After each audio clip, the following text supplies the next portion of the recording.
Hello ಸ್ನೇಹಿತರೆ, Kannada mister info ಚಾನಲ್ಗೆ ನಿಮಗೆಲ್ಲರಿಗೂ ಸ್ವಾಗತ. ಇವತ್ತು ನಾನು ಎಕ್ಸ್ಪ್ಲೇನ್ ಮಾಡೋ ಮೂವಿ ಹೆಸರು ಮರ್ಮರ್ ಅಂತ. ತಮಿಳ್ನ ಫೌಂಡ್ ಫುಟೇಜ್ ಮೂವಿದು. 6-5 = 2 ಅಂತ ಕನ್ನಡದಲ್ಲಿ ನಮ್ಮ ಮೂವಿ ಬಂದಿತ್ತು. ನಿಮಗೆಲ್ಲ ಗೊತ್ತೇ ಇದೆ ರಿಯಲ್ ಅಂತ ಹೇಳಿ ಯಾವ ರೀತಿ ಈ ಮೂವಿ ಹಣವನ್ನು ಕಲೆಕ್ಟ್ ಮಾಡಿತ್ತಂತ. ಸೊ ಅದೇ ರೀತಿಯ ಕಾನ್ಸೆಪ್ಟ್ ಇಟ್ಕೊಂಡು ಬಂದಿರುವ ಮೂವಿಯೇ ಈ ಮರ್ಮರ್. ನಿಮಗೆಲ್ಲ 6-5 = 2 ಇಷ್ಟ ಆಗಿದ್ರೆ ಖಂಡಿತವಾಗಿ ಈ ಮೂವಿ ಕೂಡ ಇಷ್ಟ ಆಗೇ ಆಗುತ್ತೆ. ಒಂದು ವೇಳೆ ಇಷ್ಟ ಆದರೆ ದಯವಿಟ್ಟು ಲೈಕ್ ಕಮೆಂಟ್ ಆಗಿ ಶೇರ್ ಮಾಡಿ. ಸೊ ಹಾಗಾದರೆ ಹೆಚ್ಚಿನ ಟೈಮ್ ವೇಸ್ಟ್ ಮಾಡದೆ ಸೀದಾ ಈ ಮೂವಿಯ ಕತೆಗಡೋಣ. ಸೊ ಮೂವಿ ಸ್ಟಾರ್ಟಿಂಗಲ್ಲಿ ನಮಗೆ 4 ಜನ ಸ್ನೇಹಿತರನ್ನು ತೋರಿಸ್ತಾರೆ. ಮೊದಲಿಗೆ ಅವರೆಲ್ಲರ ಪರಿಚಯ ನಿಮಗಾಗಿ. ಇದು ಮೆಲ್ವಿನ್, ರಿಷಿ, ಅಂಕಿತ್ ಹಾಗೆ ಜೆನಿ ಅಂತ. ಇವರೆಲ್ಲ ಒಂದು ಚಾನಲಲ್ಲಿ ವರ್ಕ್ ಮಾಡ್ತಿರ್ತಾರೆ. ಹಾಗೆ ಯಾವಾಗಲೂ ಇವರು ಚಾನಲ್ಗೋಸ್ಕರ ಒಂದಲ್ಲ ಒಂದು ಕಂಟೆಂಟ್ನ ಕೊಡ್ತಿರ್ತಾರೆ. ಅದು ಹಾರರ್ ಆಗಲಿ, ಕ್ರೈಮ್ ಆಗಲಿ, ಎಲ್ಲ ರೀತಿಯಲ್ಲಿ. ಆದರೆ ಇವಾಗ ಅವರು ರಿಯಲ್ ಆಗಿರೋ ಹಾರರ್ ಸ್ಟೋರಿ ಒಂದನ್ನು ಜನರಿಗೆ ಪ್ರೆಸೆಂಟ್ ಮಾಡಬೇಕಂತ ಕಾಯ್ತಿರ್ತಾರೆ. ಆ್ಯಕ್ಚುಲಿ ಇದು ಇವರದೇ ಪ್ಲ್ಯಾನ್. ಆದರೆ ಇವರ ಈ ಡಾಕ್ಯುಮೆಂಟ್ರಿ ಫಿಲ್ಮ್ ಏನಿದೆ ಅದು ಅಪ್ರೂವ್ ಆಗಬೇಕಂತ ಇವರು ಕಾಯ್ತಿರ್ತಾರೆ. ಯಾಕಂದರೆ ಇವರ ಅಪ್ರೂವೇಷನ್ನ ಮಾಡೋದು ಆ ಚಾನಲ್ನ ಪ್ರೊಡ್ಯೂಸರ್ಗಳು. ಸೊ ಹೇಗಾದರೂ ಮಾಡಿ ಅಂಥದ್ದೊಂದು ರಿಯಲ್ ಕಂಟೆಂಟ್ ಇರುವ ಹಾರರ್ ಸ್ಟೋರಿನ ಜನರಿಗೆ ತಲುಪಿಸ್ಬೇಕಂತ ಇವರು ರೆಡಿ ಮಾಡ್ತಿರ್ತಾರೆ. ಆದರೆ ಅಂಥದ್ದು ರಿಯಲ್ ಕಂಟೆಂಟ್ ಇರುವ ರಿಯಲ್ ಹಾರರ್ ಸ್ಟೋರಿ ಈ ಊರಲ್ಲಿ ಎಲ್ಲಿದೆ ಅಂತ ಥಿಂಕ್ ಮಾಡ್ತಿರುವಾಗ ಅವರಿಗೆ ಅದೇ ಊರಿನ ಒಂದು ಮಿಸ್ಟೀರಿಯಸ್ ವಿಲೇಜ್ ಬಗ್ಗೆ ಗೊತ್ತಾಗುತ್ತೆ. ಹಾಗೆ ಆ ಊರಲ್ಲಿರುವ ಒಂದು ಫಾರೆಸ್ಟ್. ಸುಮಾರು ವರ್ಷಗಳಿಂದ ಆ ಫಾರೆಸ್ಟ್ ಒಳಗೆ ಆ ಊರಿನ ಜನರು ಇನ್ನೂ ಕೂಡ ಕಾಲಿಟ್ಟಿಲ್ಲಂತೆ. ಇಫ್ ಇನ್ ಕೇಸ್ ಅಪ್ಪಿತಪ್ಪಿ ಯಾರಾದರೂ ಕಾಲಿಟ್ರೆ ಅವರು ಮಿಸ್ಟೀರಿಯಸ್ ವೇಲಿ ಆ ಕಾಡೊಳಗೆ ಸತ್ತೋಗ್ತಾರಂತ ಸುದ್ದಿ ಇದೆ. ಇವನ್ ಈ ಸುದ್ದಿ ಮೆಲ್ವಿನ್ ಹಾಗೆ ಅವರ ತಂಡ ಕೂಡ ಗೊತ್ತಾಗುತ್ತೆ. ಸೊ ಅವರು ಡಿಸೈಡ್ ಮಾಡ್ತಾರೆ, ಯಾಕೆ ನಾವು ಆ ಫಾರೆಸ್ಟ್ ಒಳಗೆ ಹೋಗಿ ಅಲ್ಲಿನ ಮಿಸ್ಟೀರಿಯಸ್ ಥಿಂಗ್ ಅಂದರೆ ದೆವ್ವ ಏನಿದೆ ಅದನ್ನು ಕ್ಯಾಪ್ಚರ್ ಮಾಡಬಾರ್ದು. ಹಾಗೆ ಕ್ಯಾಪ್ಚರ್ ಮಾಡಿ ಯಾಕೆ ನಮ್ಮ ಆಡಿಯನ್ಸ್ಗೆ ತೋರಿಸಿ ನಾವು ವ್ಯೂಸ್ ಪಡ್ಕೋಬಾರ್ದಂತ ಆ ಒಂದು ಯೋಚನೆ ಅವ್ರಿಗೆ ಬಂದು ಅದೇ ಕೂಡಲೇ ಅವರು ಅದಕ್ಕೆ ಬೇಕಾಗಿರುವ ಎಲ್ಲ ಸೆಟಪ್ನ ಮಾಡಿಕೊಂಡು ಆ ಊರಿಗೆ ತಮ್ಮ ಪ್ರಾಣವನ್ನು ಬೆಳೆಸ್ತಾರೆ. ಇಷ್ಟೆಲ್ಲ ಸೆಟಪ್ನ ಮಾಡಿದವರು ಆ ಕಾಡೊಳಗೆ ಹೋಗಲಿಕ್ಕೆ ಹಾಗೆ ಅಲ್ಲಿನ ಇನ್ಫಾರ್ಮೇಷನ್ ಕಲೆಕ್ಟ್ ಮಾಡಲಿಕ್ಕೆ ಅದೇ ಊರಿನ ಒಬ್ಬ ವ್ಯಕ್ತಿನ ನೇಮಕ ಮಾಡಿದರು. ಸೊ ಇವರು ಕಾರ್ ಮೂಲಕ ಆ ಊರಿಗೆ ರೀಚ್ ಆದ ನಂತರ ಫಸ್ಟಿಗೆ ಆ ವ್ಯಕ್ತಿಗೆ ಕಾಲ್ ಮಾಡ್ತಾರೆ. ಬಟ್ ಆ ವ್ಯಕ್ತಿ ಕಾಲ್ ರಿಸೀವ್ ಮಾಡೋದಿಲ್ಲ. ಬದಲಾಗಿ ಆ ವ್ಯಕ್ತಿಯ ಮಗಳು ಬಂದು ಇವರಿಗೆ ಸಜೆಸ್ಟ್ ಮಾಡ್ತಾರೆ. ಆ್ಯಕ್ಚುಲಿ ಆ ವ್ಯಕ್ತಿಗೆ ನಿನ್ನೆಷ್ಟೇ ಹಾವು ಕಡಿದಿದ್ದ ಕಾರಣ ಅವರು ಆಸ್ಪತ್ರೆಯಲ್ಲಿ ಅಡ್ಮಿಟ್ ಆಗಿದ್ದಾರೆ. ಇವಾಗ ಏನು ಮಾಡೋದಂತ ಇವರು ಕನ್ಫ್ಯೂಸ್ ಆದಾಗ ಆ ವ್ಯಕ್ತಿಯ ಮಗಳಾದ ಕಾಂತ ಹೆಸರಿನ ಹುಡುಗಿ ಹೇಳ್ತಾಳೆ, ಅಪ್ಪ ಯಾವ ವಿಷಯನ ನಿಮ್ಮೊಟ್ಟಿಗೆ ಶೇರ್ ಮಾಡ್ಬೇಕಂತ ಅಂತಿದ್ರು ಆ ಎಲ್ಲ ವಿಷಯಗಳು ಕೂಡ ನಂಗೆ ಗೊತ್ತಿದೆ. ಆ ಕಾಡಿನ ಬಗ್ಗೆ ಹಾಗೆ ಆ ಕಾಡಲ್ಲಿರುವ ವಿಚ್ ಬಗ್ಗೆ ಎಲ್ಲ ಮಾಹಿತಿ ನಂಗೆ ಗೊತ್ತಿದೆ. ನಾನು ನಿಮಗೆ ಅದ್ರ ಬಗ್ಗೆ ತಿಳಿಸಿಕೊಡ್ತೀನಂತ ಅವಳು ಕಾರತ್ತಿ ಕೂರ್ತಾಳೆ. ಹಾಗೆ ಅದೊಂದು ಕಂಡೀಷನ್ ಮೂಲಕ ನನಗೆ ಇವಾಗಲೇ ಹಣ ಕೊಡಬೇಕಂತ. ಸರಿ ಅಂತ ಇವರು ಕೂಡ ಹಣ ಕೊಡ್ತಾರೆ. ಇವಳು ಹಣ ಇಡಬೇಕಂತ ಅವಳ ಮನೆಗೆ ಹೋಗಿ ಮತ್ತೆ ಪುನಃ ಕಾರತ್ತಿ ಅವರು ಅಲ್ಲಿಂದ ಜನನ ಸ್ಟಾರ್ಟ್ ಮಾಡ್ತಾರೆ. ಕಾಂತ ಮೊದಲಿಗೆ ಅದೇ ಊರಿನ ಒಬ್ಬ ಹೆಂಗಸಿನ ಮನೆಗೆ ಇವರನ್ನ ಕರ್ಕೊಂಡು ಹೋಗ್ತಾಳೆ. ಯಾಕಂದ್ರೆ ಅಲ್ಲಿನ ಹೆಂಗಸಿಗೆ ಆ ಊರಿನ ವಿಚ್ ಬಗ್ಗೆ ಕರೆಕ್ಟಾಗಿ ಗೊತ್ತಿತ್ತು. ಮೊದಲಿಗೆ ಆ ಹೆಂಗಸು ಆ ವಿಚ್ ದೇವದ ಬಗ್ಗೆ ಹೇಳಲಿಕ್ಕೆ ಹಿಂದೇಟಾಗ್ತಾಳೆ. ಯಾಕಂದ್ರೆ ಅವಳ ಪ್ರಕಾರ ಆ ವಿಚ್ ಹೆಸರನ್ನ ಹೇಳೋದು ಅತ್ಯಂತ ಅಪಾಯಕಾರಿ ಅಂತ. ಆದರೂ ಕೂಡ ಮೆಲ್ವಿನ್ ಆಗಿ ಅವನ ಟೀಮ್ ಅವರು ಆವಾಗವಾಗ ಆ ವಿಚ್ ಹೆಸರನ್ನ ತೆಗಿತಿದ್ರು. ಅಂದಾಗಿ ಆ ವಿಚ್ ಹೆಸರು ಮಂಗೈ ಅಂತ. ಇಫ್ ಇನ್ ಕೇಸ್ ಆ ಹೆಸರನ್ನ ಹೇಳಿದ್ರೆ ಅದು ಅವರನ್ನ ಕೊಂದ್ಬಿಡುತ್ತೆ ಅಂತ ಆ ಊರಿನವರಲ್ಲಿ ನಂಬಿಕೆ ಇತ್ತು. ಅದಲ್ಲದೆ ಮತ್ತೊಂದು ಶಾಕಿಂಗ್ ವಿಷಯ ಏನಪ್ಪ ಅಂದ್ರೆ ಆ ಊರಿನ ಆಲ್ಮೋಸ್ಟ್ ಎಲ್ಲ ಮನೆಯ ಗೋಡೆ ಮೇಲೆ ಕೂಡ ಒಂದು ವಾಕ್ಯವನ್ನ ಬರೆದಿದ್ರು. ಅದೇನಪ್ಪ ಅಂದ್ರೆ, ನಿನಗೆ ಬಲಿಯಾಗಿ ಬೇಕಿರೋದು ನಾನಲ್ಲ, ಈ ಮನೆಯಲ್ಲಿ ಅಂತವ್ರು ಯಾರು ಇಲ್ಲ, ಮುಂದೆ ಹೋಗು ಅಂತ. ಈ ವಾಕ್ಯವನ್ನ ಕೇಳಿದ ಮೇಲೆ ನಿಮ್ಗೆ ಇದನ್ನ ಎಲ್ಲೋ ಕೇಳಿದೆ ಅಂತ ಅನಿಸ್ಬೋದು. ನಾಳೆ ಬಾ ಗೋಸ್ಟ್ ಅಂತ ಬೆಂಗಳೂರಲ್ಲಿ 80s ಟೈಮಲ್ಲಿ ತುಂಬಾ ಫೇಮಸ್ ಆಗಿತ್ತು. ಸೊ ಆವಾಗ ಜನರು ಮನೆಯ ಗೋಡೆ ಮೇಲೆ ನಾಳೆ ಬಾ ಅಂತ ಬರೀತಿದ್ರು. ಅದರ ಅರ್ಥ ಆ ದೆವ್ವ ಅದನ್ನ ನೋಡಿ ನಾಳೆ ಬರುತ್ತೆ ಅಂತ. ಸೊ ಅದೇ ರೀತಿ ಸಿಮಿಲರ್ ಆಗಿರುವ ಒಂದು ವಾಕ್ಯವನ್ನ ಈ ಊರಿನ ಎಲ್ಲ ಜನರು ಕೂಡ ಆ ಗೋಡೆ ಮೇಲೆ ಬರೆದಿದ್ರು. ಅವ್ರ ಪ್ರಕಾರ ವಿಚ್ ಮಂಗೈ ಅವರ ಮನೆ ಹತ್ರ ಬಂದಾಗ ಅದನ್ನು ಓದಿ ಇಲ್ಲಿ ಯಾರು ಕೂಡ ಇಲ್ಲ ಅಂತ ಅವಳು ವಾಪಸ್ ಹೋಗ್ತಾಳಂತ. ನಂಬಲಿಕ್ಕೆ ತುಂಬ ಕಷ್ಟ ಆದರೂ ಕೂಡ ಇದಾಗಿರೋದು ನಿಜ. ಎನಿವೆ, ಸುಮಾರು ಫೋರ್ಸ್ ನಂತರ ಆ ಮಹಿಳೆ ಕೊನೆಗೂ ಆ ವಿಚ್ ಮಂಗೈ ಬಗ್ಗೆ ಹೇಳಲಿಕ್ಕೆ ಸ್ಟಾರ್ಟ್ ಮಾಡ್ತಾಳೆ. ಸುಮಾರು ವರ್ಷಗಳ ಹಿಂದೆ ಈ ಮಂಗೈ ಈ ಊರಲ್ಲಿರಲಿಲ್ಲ. ಅವಳು ಆ್ಯಕ್ಚುಲಿ ನೇಪಾಳದವಳು. ಈ ಊರಿನ ಒಬ್ಬ ವ್ಯಕ್ತಿಯಾದ ಗೋವಿಂದ ಹೆಸರಿನ ವ್ಯಕ್ತಿ ಅವಳನ್ನ ಮದುವೆಯಾಗಿ ಇಲ್ಲಿ ಕರ್ಕೊಂಡು ಬರ್ತಾನೆ. ಆಕ್ಚುಲಿ ಮಂಗೈ ಹಾಗೆ ಅವಳ ಇಡೀ ಫ್ಯಾಮಿಲಿಯವರು ನೇಪಾಳದಲ್ಲಿ ಬ್ಲ್ಯಾಕ್ ಮ್ಯಾಜಿಕ್ ನ ಮಾಡುವಂತ ಒಂದು ಫ್ಯಾಮಿಲಿ ಆಗಿದ್ರು. ಆದ್ರೆ ಗೋವಿಂದನ್ಗೆ ಈ ವಿಷಯ ಗೊತ್ತಾಗದೆ ಅವಳನ್ನ ಮದುವೆಯಾಗಿ ಈ ಊರಿಗೆ ಕರ್ಕೊಂಡು ಬರ್ತಾನೆ. ಮದುವೆದ ಸ್ಟಾರ್ಟಿಂಗಲ್ಲಿ ಎಲ್ಲ ಕರೆಕ್ಟ್ ಆಗಿತ್ತು. ಆದರೆ ಹೋಗ್ತಾ ಏನಾಗುತ್ತೆ, ಈ ಊರಲ್ಲಿ ಮಕ್ಕಳು ನಿಗೂಢವಾಗಿ ಮರ್ಡರ್ ಆಗಲಿಕ್ಕೆ ಸ್ಟಾರ್ಟ್ ಆಗ್ತಾರೆ. ಆದರೆ ಯಾವತ್ತೂ ಕೂಡ ಈ ಮಂಗೈ ಮೇಲೆ ಯಾರಿಗೂ ಅನುಮಾನ ಬರಲಿಲ್ಲ. ಆದರೆ ಒಂದೇನಾಗುತ್ತೆ, ಈ ಗೋವಿಂದನ್ನ ಸ್ವಂತ ತಂಗಿ ಮಿಸ್ ಆಗ್ತಾಳೆ. ಅವಳನ್ನ ಹುಡುಕ್ತಾ ಕಾಡೊಳಗೆ ಹೋದಾಗ ಅಲ್ಲಿ ಮಂಗೈ ಸಿಗ್ತಾಳೆ, ಅದು ರಕ್ತ ಸಿಕ್ತವಾಗಿ. ಹಾಗೆ ಅವಳ ಪಕ್ಕದಲ್ಲಿ ಗೋವಿಂದನ ತಂಗಿ ಹೆಣವಾಗಿ ಬಿದ್ದಿರ್ತಾಳೆ. ಅದನ್ನ ಕಂಡು ಅವ್ರಿಗೆ ಕನ್ಫರ್ಮ್ ಆಗುತ್ತೆ ಗೋವಿಂದ ತಂಗಿನ ಈ ವಿಚ್ ಮಂಗಯ್ಯ ಕೊಂದಿದ್ದಾಳಂತ. ಅವರು ಅದೇ ಕೂಡಲೇ ಅವಳನ್ನ ಊರಿಗೆ ಕರ್ಕೊಂಡೋಗಿ ಹೊಡೆದು ಬಡಿದು ನಂತರ ಒಂದು ಗೋಣಿ ಚೀಲಕ್ಕೆ ಕಟ್ಟಿ ಅವಳನ್ನ ಅದೇ ಕಾಡೊಳಗೆ ಬಿಟ್ಟು ಬರ್ತಾರೆ. ಅದಾದ ನಂತರ ಒಂದು 5-6 ದಿನ ಆದ ನಂತರ ಅವಳು ಆ ಕಾಡಲ್ಲಿ ಸತ್ತೋಗ್ತಾಳಂತ ಇವ್ರಿಗೆ ಸುದ್ದಿ ಬರುತ್ತೆ. ಆದರೆ ಅವಳು ನಾರ್ಮಲ್ ಆಗಿ ಸತ್ತೋಗಲ್ಲ, ಅವಳೊಂದು ಆತ್ಮವಾಗಿ ಸತ್ತೋಗ್ತಾಳೆ. ಆವತ್ತಿಂದ ಅವಳ ಆತ್ಮ ಆ ಕಾಡಲ್ಲಿರೋಕೆ ಸ್ಟಾರ್ಟ್ ಮಾಡುತ್ತೆ. ಹಾಗೆ ಆವಾಗವಾಗ ಊರಿಗೆ ಬಂದು ಇವರಿಗೆ ತೊಂದರೆ ಕೊಡ್ತಿರುತ್ತೆ. ಇಫ್ ಇನ್ ಕೇಸ್ ಅಪ್ಪಿತಪ್ಪಿ ಯಾರಾದ್ರೂ ಕೂಡ ಆ ಕಾಡೊಳಗೆ ಕಾಲಿಟ್ರೆ ಮಂಗೈನ ಆತ್ಮ ಅವ್ರನ್ನ ಕೊಲ್ಲದೆ ಬಿಡುದಿಲ್ಲಂತೆ. ಇದಿಷ್ಟು ಆಕ್ಚುಲಿ ಆ ವಿಚ್ ಮಂಗೈ ಬಗೆಗಿನ ಒಂದು ಕಥೆ ಆಗಿತ್ತು. ಹಾಗೆ ಇಲ್ಲಿ ಮತ್ತೊಂದು ವಿಷಯ ಇದೆ. ಆ ಮಿಸ್ಟೀರಿಯಸ್ ಕಾಡಲ್ಲಿ ಖಾಲಿ ಮಂಗೈನ ಆತ್ಮ ಮಾತ್ರ ಅಲ್ಲ, ಪ್ರತಿ ಅಮಾವಾಸ್ಯ ರಾತ್ರಿ 7 ಜನ ದೇವ ಕನ್ನಿಕೆಯರು ಆ ಕಾಡಲ್ಲಿರುವ ಒಂದು ನಿಗಡವಾದ ಕೆರೆ ಒಳಗೆ ಬಂದು ಸ್ನಾನ ಮಾಡ್ತಾರಂತ ಸುದ್ದಿತ್ತು. ಈ ವಿಷಯ ಮೆಲ್ವಿನ್ ಕೂಡ ಗೊತ್ತಿತ್ತು. ಅವನು ಅದರ ಬಗ್ಗೆ ವಿಚಾರಿಸಿದಾಗ ಆ ಹೆಂಗಸ ಹೇಳ್ತಾಳೆ, ಆಕ್ಚುಲಿ ಹೌದು, ಆ ಕಾಡೊಳಗೆ ಒಂದು ಕೆರೆ ಇದೆ, ಅಲ್ಲಿ 7 ಜನ ದೇವ ಕನ್ನಿಕೆಯರು ಬಂದು ಸ್ನಾನ ಮಾಡ್ತಾರೆ. ಅಪ್ಪಿತಪ್ಪಿ ಆ ಒಂದು ದೃಶ್ಯನ ಯಾರೇ ನೋಡಿದರೂ ಕೂಡ ಅವರು ಸತ್ತೋಗ್ತಾರಂತ ಅವರಿಗೆ ವಾರ್ನ್ ಮಾಡ್ತಾಳೆ. ಇವನ್ ಕಾಂತ ಕೂಡ ಅದಕ್ಕೆ ಹೌದಂತಾಳೆ. ಯಾಕಂದ್ರೆ ಇವನ್ ಅವಳ ಅಜ್ಜಿ ಕೂಡ ಆ ಒಂದು ದೃಶ್ಯನ ನೋಡಿ ಇವಾಗ ಕೂಡ ಅವರು ಬೆಡ್ ರೆಸ್ಟ್ಲಿದ್ದಾರಂತ ಅವಳು ಅವರಿಗೆ ಇನ್ನೂ ಕೂಡ ಎದುರಿಸ್ತಾಳೆ. ಬಟ್ ಇವರಿಗೆ ಹೆದರಿಕೆ ಆಗಲ್ಲ. ಏನೇ ಆಗಲಿ ಆ ಎಲ್ಲ ದೃಶ್ಯವನ್ನು ನಾವು ಕ್ಯಾಪ್ಚರ್ ಮಾಡಿಯೇ ಬರಬೇಕಂತ ಅವರು ಅದೇ ಕೂಡಲೇ ಕಾಡೊಳಗೆ ಎಂಟ್ರಿ ಕೊಡ್ತಾರೆ. ಮೊದಲಿಗೆ ಕಾಂತ ತಾನು ಬರೋದಿಲ್ಲ ಅಂತ ಅಲ್ಲಿಂದ ಹೋಗ್ತಾಳೆ. ಅನಂತರ ಏನೋ ಅವಳಿಗೆ ಮನಸ್ಸು ಚೇಂಜ್ ಆಗಿ ಮನೇಲಿ ಯಾರು ಕೂಡ ಇಲ್ಲ, ಅಪ್ಪ ಹಾಸ್ಪಿಟ್ಲ್ ಇದ್ದಾರೆ, ಇವನ್ ಅಮ್ಮ ಕೂಡ ಅವರೊಟ್ಟಿಗಿದ್ದಾರೆ, ನಾ ಮನೇಲಿ ಒಬ್ಳೇ ಬೇಕಾಗುತ್ತೆ, ಅದ್ರ ಬದಲಿಗೆ ನಿಮ್ಮೊಟ್ಟಿಗೆ ಒಂದು ಸಹಾಯ ಮಾಡ್ತೇನಂತ ಅವಳು ರಿಕ್ವೆಸ್ಟ್ ಮಾಡ್ತಾಳೆ. ಇವರಿಗೆ ಕೂಡ ಒಬ್ಬ ಗೈಡ್ನ ಅವಶ್ಯಕತೆ ಇದ್ದಿದ್ದರಿಂದ ಅವಳನ್ನ ಹತ್ತಿಸ್ಕೊಂಡು ಕಾಡೊಳಗೆ ಎಂಟ್ರಿ ಆಗ್ತಾರೆ. ಅಂಡ್ ಇಲ್ಲಿ ಮತ್ತೊಂದು ಇಂಪಾರ್ಟೆಂಟ್ ಆದ ವಿಷಯನ ನಾವು ಮರ್ತು ಬಿಟ್ಟಿದೆ. ಅದೇನಪ್ಪ ಅಂದ್ರೆ ಈ ವಿಚ್ ಮಂಗ ಏನಿದೆ ಅದಕ್ಕೆ ರಕ್ತ ಅಂದ್ರೆ ತುಂಬಾ ಇಷ್ಟ. ಊರಲ್ಲಿ ಯಾರೇ ಒಬ್ರು ಕೂಡ ಒಂದ್ ತೊಟ್ಟು ರಕ್ತವನ್ನ ಆರಿಸಿದ್ರು ಕೂಡ ಅದು ಅದರ ಸ್ಮೆಲ್ ಇಟ್ಕೊಂಡು ಬಂದು ಅವರನ್ನ ಕೊಲ್ಲುತ್ತೆ ಅಂತ ಒಂದು ಸುದ್ದಿ ಇದೆ. ಅದಕ್ಕೋಸ್ಕರ ಆ ಊರಿನ ಜನರು ಯಾವತ್ತಿಂದ ಆ ಮಂಗೈ ಸತ್ತೋದ್ಲು ಆವತ್ತಿಂದ ಊರಲ್ಲಿ ನಾನ್ ವೆಜ್ ತಿನ್ನೋದನ್ನೇ ನಿಲ್ಲಿಸಿಬಿಟ್ಟಿದ್ರು. ಯಾಕಂದ್ರೆ ಕೋಳಿ ಹಾಗೆ ಬೇರೆ ಯಾವುದೇ ಪ್ರಾಣಿಯ ರಕ್ತ ಸುರಿದ್ರು ಕೂಡ ಅದರ ವಾಸನೆ ಇಟ್ಕೊಂಡು ಅವಳು ಊರೊಳಗೆ ಬರ್ತಿದ್ಲಂತೆ. ಅದಕ್ಕೋಸ್ಕರ ಇಡೀ ಊರಿನವರು ಇವತ್ತಿನವರೆಗೂ ಕೂಡ ಆ ಊರಲ್ಲಿ ನಾನ್ ವೆಜ್ ಮಾಡಿಲ್ಲಂತೆ. ಇವನ್ ಆ ವಿಷಯ ಅವರೊಟ್ಟಿಗಿದ್ದ ಕಾಂತ ಕೂಡ ಇವರಿಗೆ ಹೇಳ್ತಾಳೆ, ಒತ್ತಿ ಹೇಳ್ತಾಳೆ. ಯಾಕಂದ್ರೆ ಯಾವುದೇ ಕಾರಣಕ್ಕೂ ಕಾಡಲ್ಲಿ ರಕ್ತ ಹರಿಸುವ ಪ್ರಯತ್ನವನ್ನ ಮಾಡಬಾರ್ದಂತ. ಇವರು ಕೂಡ ಅದಕ್ಕೆ ಒಪ್ಕೊಂಡು ಅವರೊಟ್ಟಿಗೆ ಕಾಡೊಳಗೆ ಎಂಟರ್ ಆಗ್ತಾಳೆ. ಆಕ್ಚುಲಿ ಅವ್ರ ಹತ್ರ ಒಂದು ಮ್ಯಾಪ್ ಇತ್ತು. ಆ ನಿಗೂಢವಾದ ಕೆರೆ ಏನಿದೆ 7 ಜನ ದೈವ ಕನ್ನಿಕೆಯರು ಬಂದು ಸ್ನಾನ ಮಾಡ್ತಾರೆ, ಅಲ್ಲಿ ಹೋಗ್ಲಿಕ್ಕೆ ಒಂದು ಮ್ಯಾಪ್ ಇತ್ತು. ಆ ಮ್ಯಾಪ್ ಪ್ರಕಾರ ಅವರಿಗೆ ಆ ದಾರಿಲಿ 3 ಕಲ್ಲು ಸಿಗುತ್ತೆ. ಸೊ ಅವರು 3 ದಿನ ಆ ಕಲ್ಲಲ್ಲಿ ಒಂದೊಂದು ಸ್ಟಾಪ್ ಕೊಟ್ಟು ಲಾಸ್ಟಲ್ಲಿ ಆ ಕೆರೆ ಹತ್ರ ಹೋಗಿ ಶೂಟ್ ಮಾಡ್ಬೇಕಂತ ಅವರ ಐಡಿಯಾ ಆಗಿತ್ತು.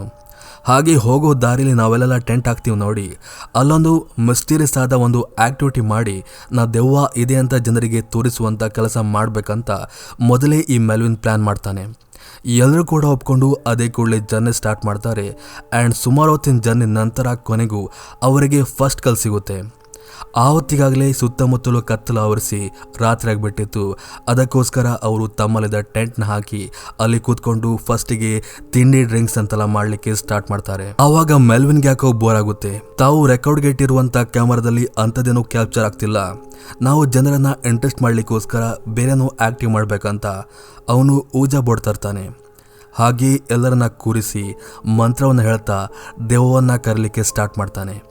ಬಟ್ ಎಷ್ಟೇ ಟ್ರೈ ಮಾಡಿದ್ರು ಕೂಡ ಯಾವುದೇ ದೆವ್ವ ಮಾತ್ರ ಅಲ್ಲಿ ಬರೋದಿಲ್ಲ.